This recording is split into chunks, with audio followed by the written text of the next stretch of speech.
সয়াবিনের তেলের সাথে একটু সরিষার তেল।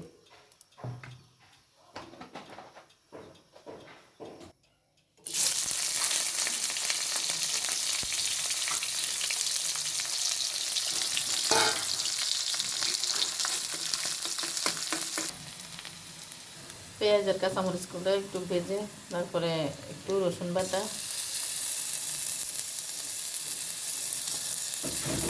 একটু রসুন বাটা দিয়ে দিলাম, একটু পানি দিয়ে দিলাম, একটু মরিচের গুঁড়া, হলুদ মরিচ দিয়ে দেওয়া হয়েছে, ধনিয়ার গুঁড়া, টেস্ট বাড়ানোর জন্য একটু জিরার গুঁড়া দিয়ে দিলাম, লবণ।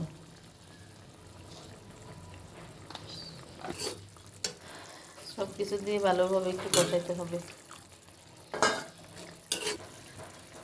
এখন দিয়ে দিলাম মাছগুলো একটু ভালোভাবে কষাইতে হবে।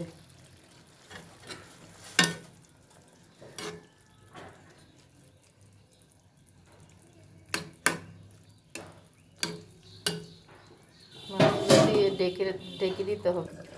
এখানে রান্না করতেছি ডাঁটা তরকারি, পাশের চুলায় একটু পটল ভাজি করব। পটলের জন্য দিয়ে দিলাম তেল। পটলগুলো একটু ভালোভাবে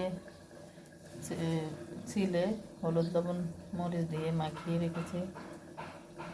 কিন্তু মাছগুলো প্রায় কষানো হয়ে গেছে। মাছগুলো কষানো হয়ে গেলে ভালোভাবে মাছগুলো কষিয়ে তারপরে উঠে রাখতে হবে। দিয়ে দিলাম তেলের ভিতরে পটলগুলো দিয়ে দিলাম।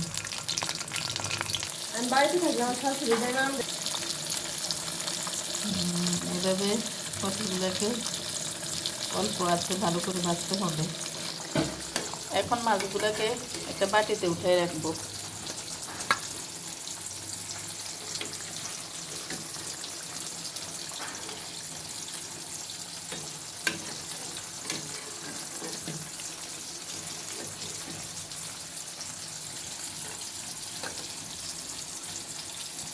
আর পটল ভাজি হইতেছে। এখন এই কষানো মশলাটার ভিতরে দিয়ে দেবো ডাঁটা আর সাথে আলু।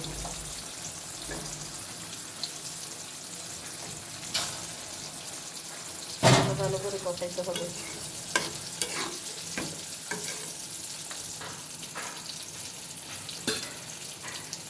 ডাঁটাগুলো একটু ভালোভাবে কষাইতে হবে, উল্টিয়ে দিতে হবে পটলটাকে।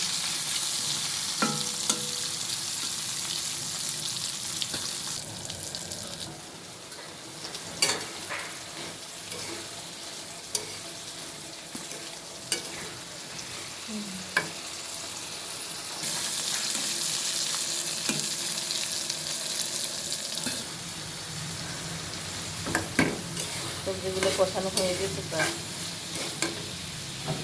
এখন দিয়ে দেবো একটু পানি।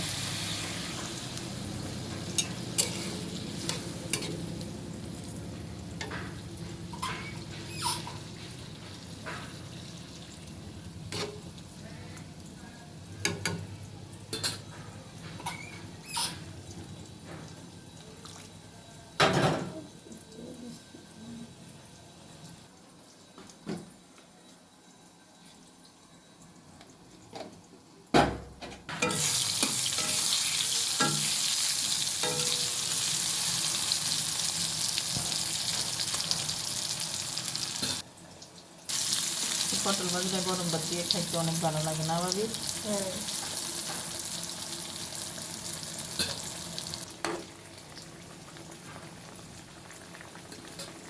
তরকারিটা একটু উঠে গেলে দিয়ে দিতে হইব মাছ।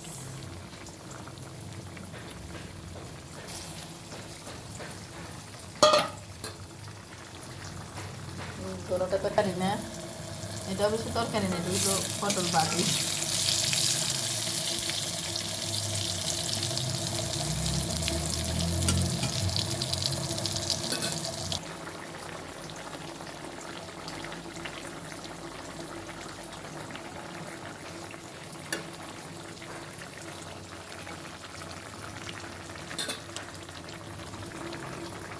আমি অবশ্য ভালোভাবে রান্না করতে পারি না, আমি আমার মতো করে রান্না করি। আমার কাছে খেতে তো ভালো লাগে, আপনারা এভাবে ট্রাই করবেন।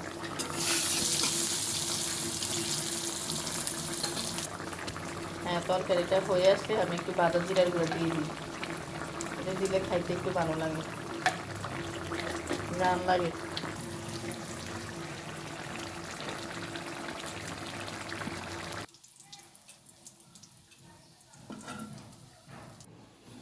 এই তো আমাদের তরকারির ফাইনাল লুক, রান্না শেষ প্রায়।